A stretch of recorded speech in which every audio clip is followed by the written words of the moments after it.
राजस्थान के मुख्यमंत्री जी की सभा में जब गैस की टंकी नहीं मिलती है तो वहाँ भोजन बनाया जाता है, तो वहाँ रसोईया जो है वो रसोईया लकड़ी से खाना बना रहा है। ये दृश्य सामने आ रहे हैं, लेकिन सरकार इस सच्चाई को स्वीकार करना नहीं चाह रही है। हमारे बांसवाड़ा और डूंगरपुर दो मेडिकल कॉलेज हैं स्वास्थ्य सुविधा सुधारने के लिए, लेकिन इस मेडिकल कॉलेजों का ही स्वास्थ्य सुधार करने की जरूरत है, क्योंकि वहाँ भ्रष्टाचार हो रहा है। वहां पर पानी निकासी की बारिश में पानी भर जाता है, मेडिकल कॉलेजों के अंदर पार्किंग की सुविधा नहीं है। वहां पर जो एक तरफ बनता जा रहा है दूसरी तरफ टूटता जा रहा है। कुछ दिनों पहले हमारे माननीय वित्त मंत्री महोदय बांसवाड़ा का नाम जो पुकारा था, उन्होंने बांसवाड़ा के जल जीवन मिशन के बारे में कहा था, लेकिन वहां की वास्तविकता आप तक बताना चाहूंगा। बांसवाड़ा जिले में 15 लाख के करीब आसपास परिवार हैं, इसमें से मात्र 1,47,000 मतलब 37% घरों में ही नल कनेक्शन हुआ है।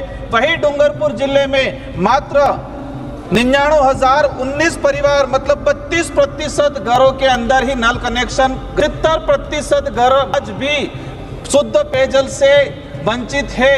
30% के आसपास जो नल कनेक्शन हुए हैं वो सिर्फ नल कनेक्शन हुए हैं, उन नलों में आज पानी नहीं आ रहा है, सिर्फ कागजों में नल कनेक्शन हुए, पानी नहीं पहुंच पा रहा है। फाइनेंस कंपनियां आदिवासी इलाके के अंदर 22 से 25% ब्याज पे पैसा देके आदिवासी समुदाय की गरीब महिलाओं को लूटने का काम करते हैं। माननीय राजकुमार जी धन्यवाद सभापति महोदय। आज आपने वित्त विधेयक पर बोलने का अवसर प्रदान किया, उसके लिए आपको धन्यवाद महोदय। ये बजट तभी सफल माना जाएगा जब देश के अंतिम छोर पर खड़े आदिवासी, दलित, किसान व गरीब परिवार तक उसका लाभ वास्तविक रूप से पहुंचेगा, तभी ये सफल माना जाएगा। सरकारें कोई भी रही हो, बजट कितने भी आए हो, लेकिन देश के मूल मालिक करोड़ों आदिवासी, देश के दलित गरीब परिवारों को आत्मनिर्भर बनाने में असफल रही है सरकारें महोदय। उसके साथ ही हमेशा सोतेला व्यवहार किया गया उस समुदाय के साथ।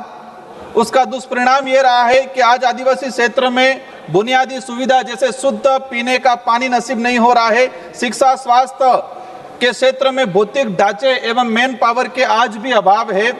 माननीय सभापति महोदय, पिछले कुछ दिनों पहले हमारे माननीय वित्त मंत्री महोदय बांसवाड़ा का नाम जो पुकारा था, उन्होंने बांसवाड़ा के जल जीवन मिशन के बारे में कहा था। मैं उनको धन्यवाद देना चाहूंगा, लेकिन वहां की वास्तविकता आप तक बताना चाहूंगा। बांसवाड़ा जिले में 15 लाख के करीब आसपास परिवार हैं, इसमें से मात्र 1,47,000 मतलब 37% घरों में ही नल कनेक्शन हुआ है।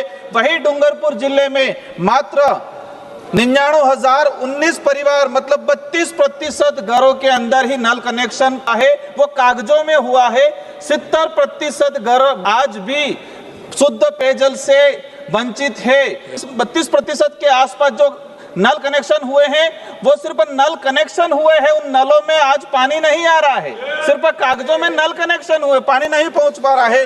माननीय सभापति महोदय, हमारा राजस्थान में गैस की बहुत किल्लत है, ये सरकार को स्वीकार करना पड़ेगा। पूरे देश में है, सरकार के लोग कह रहे कहीं किल्लत नहीं है, लेकिन राजस्थान के मुख्यमंत्री जी की सभा में जब गैस की टंकी नहीं मिलती है तो वहाँ भोजन बनाया जाता है, तो वहाँ रसोईया जो है वो रसोईया लकड़ी से खाना बना रहा है। ये दृश्य सामने आ रहे हैं, लेकिन सरकार इस सच्चाई को स्वीकार करना नहीं चाह रही है। जो परिवार किराए के मकान में रह रहे हैं, जो बच्चे सिटी और शहरों के अंदर जो पढ़ाई के लिए किराए का रूम लेके रह रहे हैं, वो बच्चे आज गैस की टंकी नहीं होने की वजह से घर जा रहे हैं। अगर मिल भी रही है तो 2-2 हजार में गैस की टंकी मिल रही है, कालाबाजारी हो रही है। सरकार को संज्ञान लेने की जरूरत है, बड़े लिखे युवाओं के साथ अन्याय हो रहा है। माननीय सभापति महोदय, हमारे बांसवाड़ा और डूंगरपुर दो मेडिकल कॉलेज हैं स्वास्थ्य सुविधा सुधारने के लिए, लेकिन इस मेडिकल कॉलेजों का ही स्वास्थ्य सुधार करने की जरूरत है, क्योंकि वहां भ्रष्टाचार हो रहा है। वहां पर पानी निकासी की बारिश में पानी भर जाता है, मेडिकल कॉलेजों के अंदर पार्किंग की सुविधा नहीं है। वहां पर जो एक तरफ बनता जा रहा है दूसरी तरफ टूटता जा रहा है, तो ये पैसा भ्रष्टाचार की भेंट चढ़ रहा है, किसी प्रकार की सही मॉनिटरिंग नहीं हो पा रही है। माननीय सभापति महोदय, हमारे देश का किसान उसके खेत में कौन सा बीज बोएगा, उस बीज से जो फसल पैदा हो रही है उसके लिए क्या कौन सा खाद, कौन सा फर्टिलाइजर उपयोग किया जाएगा, और उस किसान जो खेत से अनाज जो पैदा कर रहा है उसकी रेट क्या होगी, ये तय ट्रम्प डील के माध्यम से क्या अमेरिका करेगा? हमारे देश के किसान क्या बोएगा, क्या फर्टिलाइजर यूज करेगा, वो अमेरिका तय करेगा।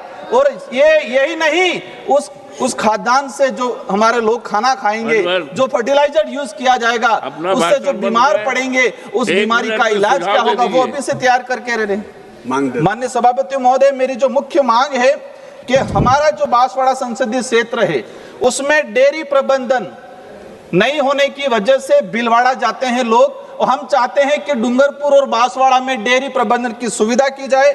और मुख्य रूप से मेरी मांग है, छात्रवृत्ति आदिवासी दलित बच्चों की समय पे नहीं आ रही है, उसको समय पे दिया जाए। केंद्रीय वित्त आयोग राजस्थान का 20,000 मतलब 2,000 करोड़ रुपया पंचायती राज चुनाव नहीं होने की वजह से अटका पड़ा है, तो सरकार केंद्रीय वित्त आयोग का जो 2,000 करोड़ रुपया है राजस्थान की जनता को देने का काम करे, या समय पे चुनाव कराने का काम करे। आंगनवाड़ी कार्यकर्ताओं को अस्थायी किया जाए, वो लोग हर संकट में खड़े रहते हैं, उनको भुगतान सही समय पे नहीं मिलता है, और मिलता है तो वो भी थोड़ा बहुत मिलता है, तो इन महिलाओं के हित में काम किया जाए। अंतिम में कहना चाहूंगा, माइक्रो फाइनेंस कंपनियां आदिवासी इलाके के अंदर 22 से 25% ब्याज पे पैसा देके आदिवासी समुदाय की गरीब महिलाओं को लूटने का काम करते हैं, उनको प्रताड़ना करने का काम करते हैं।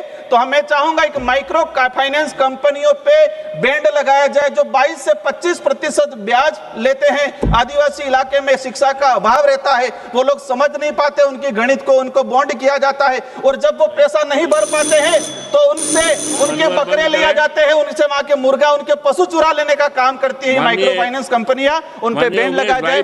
धन्यवाद सभापति महोदय।